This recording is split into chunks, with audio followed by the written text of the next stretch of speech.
Olá pessoal, sejam bem-vindos, sejam bem-vindas. Eu sou o Luan, coordenador da engenharia da Labor Mesp. E hoje eu estou recebendo aqui o professor Wagner. Professor, tudo bem? Ô Luan, tudo bem? Tudo ótimo, tudo bem, pessoal? Que É um prazer estar aqui. maravilha! Hoje nós vamos falar de um tema bem interessante, né? Que tem sempre uma sombra de dúvida por trás. O plano de emergência, será que eu tenho que ter? Será que eu não tenho que ter?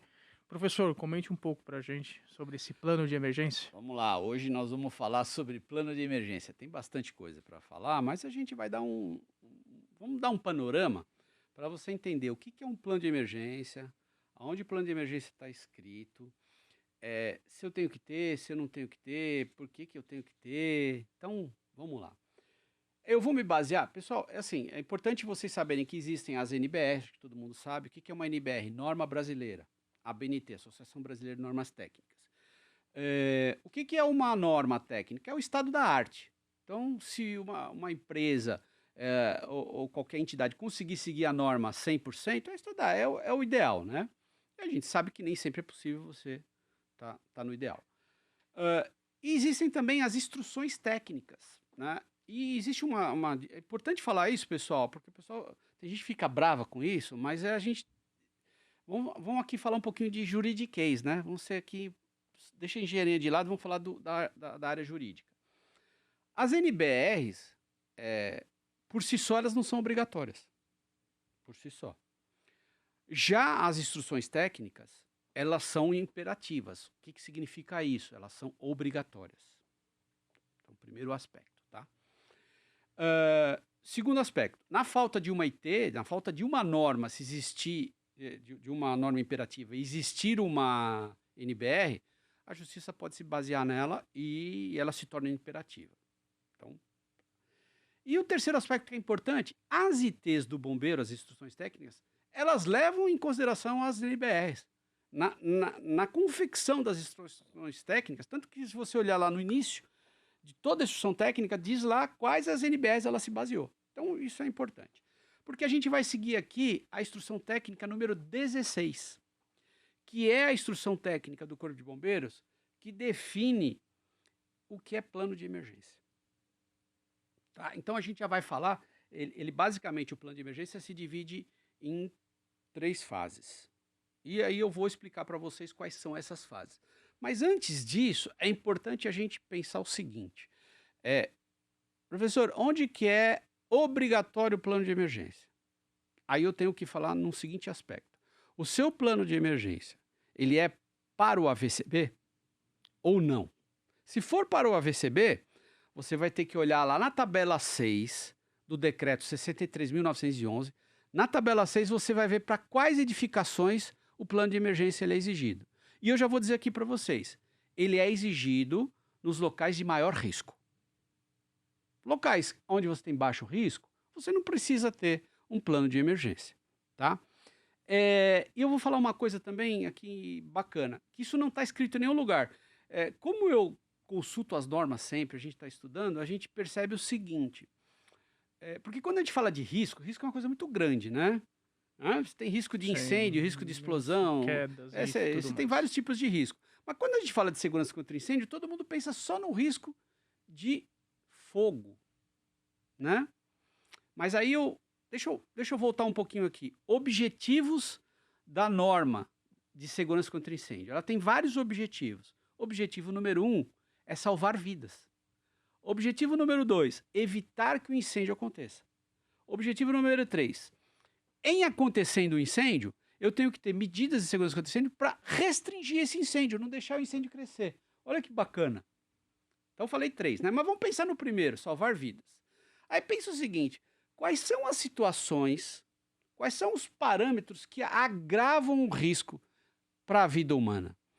E aí a norma é engraçado, porque isso não está escrito na norma, mas quando você começa a estudar, você verifica alguns itens que agravam o risco. Então vamos lá, vamos pensar.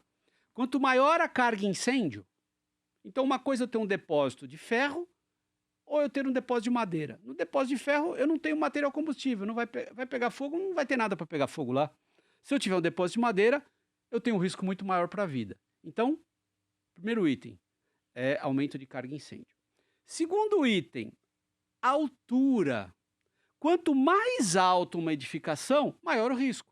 Porque pensem comigo aqui, eu estou no 5º andar de um prédio. Pega fogo no 1º andar. Do 5º para o térreo, é rápido, né? É mais rápido do que se eu estiver no 30º andar. Então eu tenho que ter medidas de segurança contra incêndio que permitam, quando ocorra um incêndio, a pessoa que está no 30º andar, ela desça as escadas e sai em segurança na rua. Então, quanto mais alto for um prédio, maior vai ser o risco. Falei 2 itens. Vamos falar um terceiro item também, que não está escrito na norma, mas locais onde há restrição de mobilidade. Vamos pensar num prédio pequenininho, mas ele é um berçário. Os nenês não conseguem fugir. Eles não sabem o caminho. Ou crianças. Ou vamos pensar, pessoas com necessidades especiais. Ora, se eu tenho um prédio de 3 andares, e nos 3 andares eu tenho atendimento de crianças ou de pessoas com necessidades especiais, essas pessoas não conseguem empreender fuga. Então o risco é maior. A mesma coisa um hospital. Eu tenho pessoas internadas na UTI, nos quartos. Então veja só, eu vou precisar de plano de emergência onde eu tiver um risco maior. Esse é o primeiro aspecto e eu tenho que consultar, voltando lá para vocês gravarem. Na tabela 6 do decreto 63.911, você vai encontrar lá quais são as ocupações, os tipos de ocupações que se exige o plano de emergência.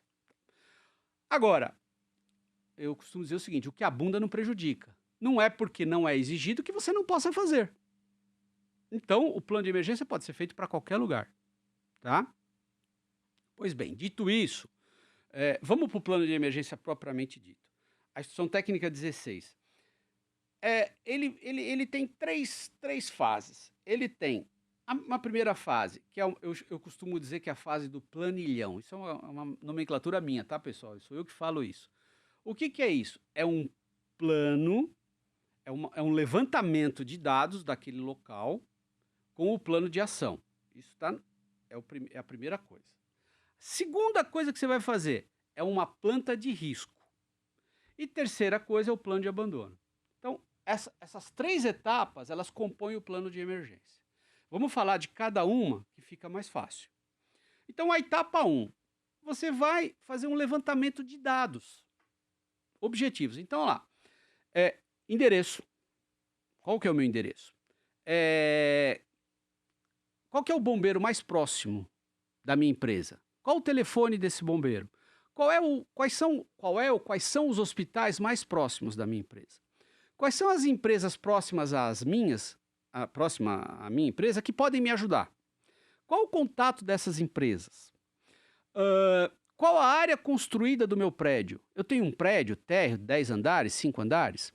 Quantas pessoas eu tenho? Aí eu vejo um dado importante. População fixa, população flutuante. Então vamos pensar o seguinte, pessoal, vocês estão aí em casa, você mora num prédio, população fixa, tem lá 60 apartamentos, entra e sai as mesmas pessoas todos os dias. Uma vez ou outra tem uma visita, tem um técnico lá da NET, mas a população é fixa. Vamos pensar ali na Rua Itupeva, na Paulista, ali que eu tenho ali prédios de consultórios médicos. Então eu tenho um prédio de 20 andares com consultórios de todos os tipos de médicos. Eu tenho ali 1.000, 2.000 pessoas todos os dias entrando e saindo que não conhecem o prédio. Aliás, até me veio aqui na memória que esse é um fator que também aumenta o risco, né? Você ter Com uma certeza. população flutuante. Por isso é que você chega num hotel, os hotéis é muito comum, porque a população é flutuante. Todos os dias você tem pessoas diferentes ali hospedadas, né? Você tem é comum, pessoal, não sei quem já viu isso, quando você entra no quarto, você fecha a porta do hotel, tem um quadrinho assim, com um mapinha, ó, dizendo, ó, você está aqui, a saída é aqui. Por quê? Porque você não conhece aquele prédio. Então, esse planilhão que eu estou chamando, ele vai fazer um levantamento de dados. E ele vai levantar os riscos da empresa ou do prédio. Então, olha, eu tenho um depósito de material inflamável, eu tenho uma cabine primária, eu tenho uma caldeira. Então, eu vou elencar todos aqueles locais de risco que eu tenho. Eu vou elencar nessa planilha também todas as medidas de segurança que eu tenho no prédio. Então, tem hidrante, tem extintor, tem alarme, tem detecção de fumaça. Tem brigada de incêndio? Eu vou pôr lá a brigada de incêndio, o telefone e o contato das pessoas da brigada de incêndio. Ou seja, eu vou descrever toda a edificação e os riscos que ela tem. E depois eu vou, num segundo momento, desencadear o plano de ação. Porque o plano de emergência só vai funcionar se eu tiver uma brigada de incêndio. Né? A brigada de incêndio, isso é a dificuldade, tá? Porque para formar bem uma brigada, eu vou falar honestamente para vocês aqui, né? As brigadas de incêndio funcionam muito melhor nas empresas, onde você tem técnico de segurança. Você pega, por exemplo, fazer uma brigada de incêndio hoje num edifício residencial. Eu brinco, Luan, que é o seguinte, não fica bravo, hein? Não é para ficar bravo, mas é assim, eu pergunto para as pessoas, você quer a história da carochinha ou você quer a vida como ela é, Nelson Rodrigues? Porque as pessoas, infelizmente, preferem a história da carochinha, tá? E a vida como ela é? Você vai num prédio de 30 andares residencial fazer uma brigada de incêndio, convida todo mundo, sabe quem aparece para fazer a brigada? O porteiro, o zelador, às vezes o síndico, o faxineiro. Num prédio que moram lá 300 pessoas, você consegue reunir 5, 6, 7, 8. E não adianta ficar bravo, porque essa é a verdade, tá? Então as próprias pessoas, elas não colaboram, elas não querem. Aí quando acontece o acidente, aí todo mundo fica preocupado. Sim. Mas voltando para as empresas, aí é mais fácil porque nas empresas você tem essa movimentação, algumas empresas têm benefício CC da brigada, tal. Bom, voltando lá, você fez aquele levantamento de dados e depois você vai fazer as ações que a brigada de incêndio vai tomar no plano de emergência. Então você tem fases do plano. Então, desde o início do combate a um incêndio, o chefe da brigada, ele vai definir se vai precisar abandonar o prédio ou não, e vão estar ali escritos todas as ações que têm que ser tomadas. Então, o plano de emergência começa com essa primeira fase. Segunda fase, que é a planta de emergência. O que é a planta de emergência? A planta de risco. É uma planta baixa, né? Para quem conhece desenho aí, o que é planta baixa? Eu vou enxergar como se eu estivesse olhando de um drone, né? Eu estou olhando todo o meu prédio, eu vou ver todos os pontos, vai me mostrar onde estão os hidrantes, onde está a reserva de incêndio, onde estão os riscos. E essa planta eu vou colocar na sala da brigada e, dependendo do tamanho da empresa, eu coloco em alguns lugares. E eu forneço para o bombeiro, se for para VCB, o bombeiro fica com uma cópia. Porque a ideia é, no futuro, isso está tudo digitalizado, isso vai acontecer um dia, e o bombeiro vai chegar na ocorrência com o tablet dele e vai ver a planta de emergência da edificação. Então, né, a ideia é bastante... ela é boa, difícil é implementar.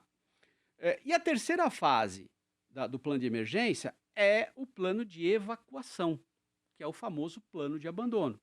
Então, vamos falar um pouquinho de plano de abandono, rápido, né? Plano de abandono, quem decide? O chefe da brigada. Então, o chefe da brigada, ele verifica que o incêndio está grave, ou que a situação... Porque eu estou falando aqui de incêndio, mas vamos pôr uma aspas aí, quando eu falo incêndio, eu estou falando emergência.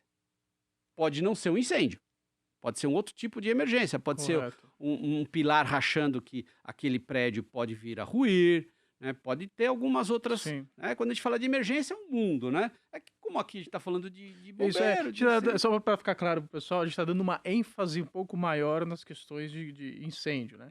Mas você também deve incorporar, inclusive, no seu plano de emergência, os riscos sobre queda de altura, né? Então, os primeiros socorros, quem faz esses primeiros socorros é SAMU, é o resgate, então tudo isso deve ser estruturado. Então, até mesmo como o professor falou, uma caldeira, por exemplo, então se há uma explosão, o que deve ser realizado?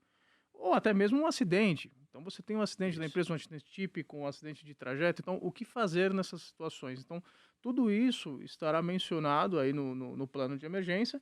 Claro, né? Alguns indo para a fase 2, outros ficando na fase 1, mas todos ali incorporados nesse plano, né? É exatamente isso. Perfeito, né?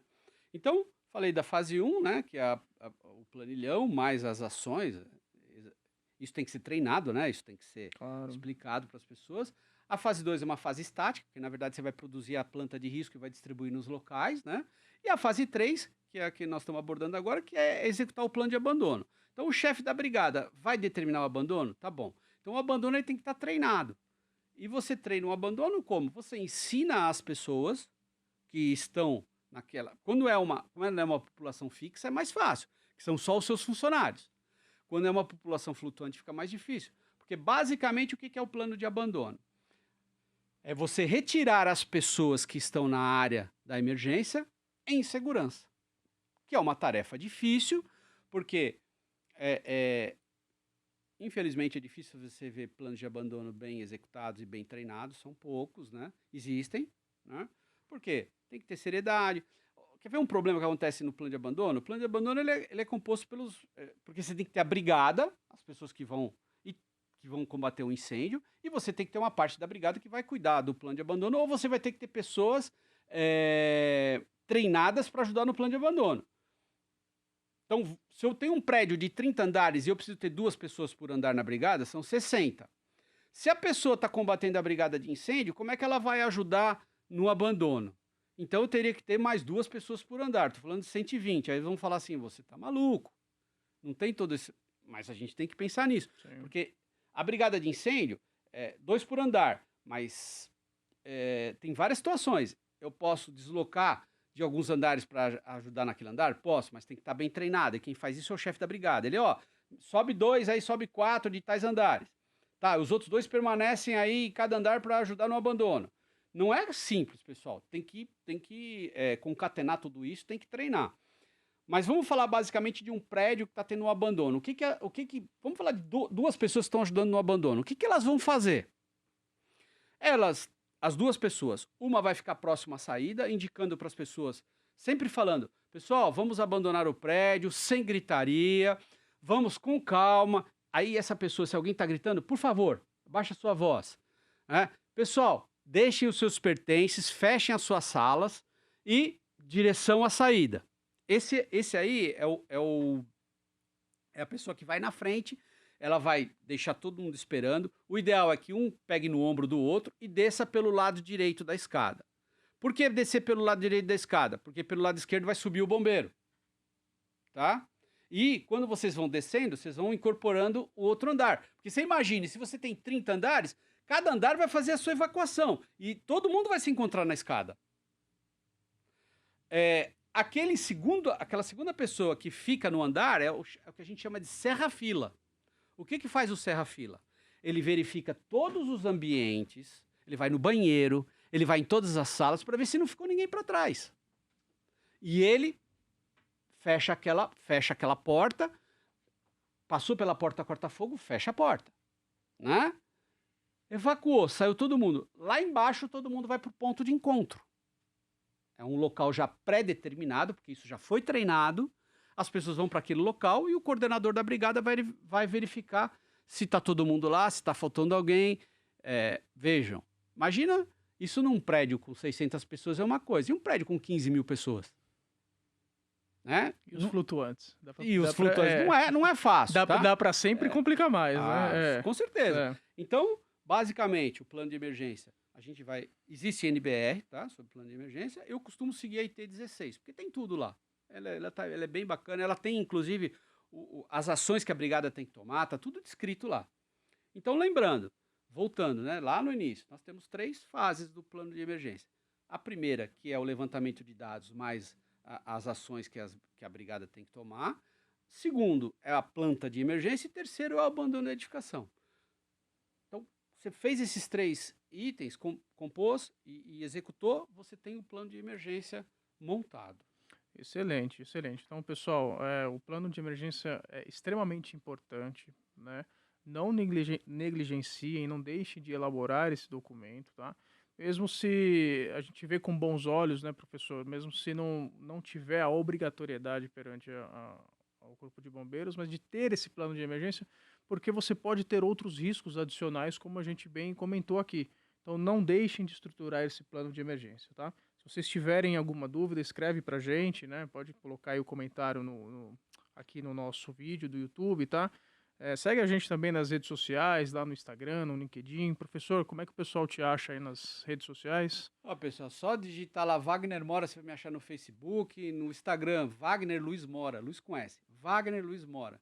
Vocês vão me achar, tá bom? Estou à disposição. Maravilha. E só para corroborar, o plano de emergência, ele pode ser feito em empresas pequenas e ele fica muito mais simples, né? Ele fica muito mais simples e é uma ferramenta que vai garantir que vai melhorar a segurança da empresa. Com toda certeza. Professor, novamente, muito obrigado. Em nome da Laboromesp, agradecemos muito a sua presença aqui. Obrigado. Até a próxima e, Bora pessoal, lá. até a próxima. Obrigado pela companhia.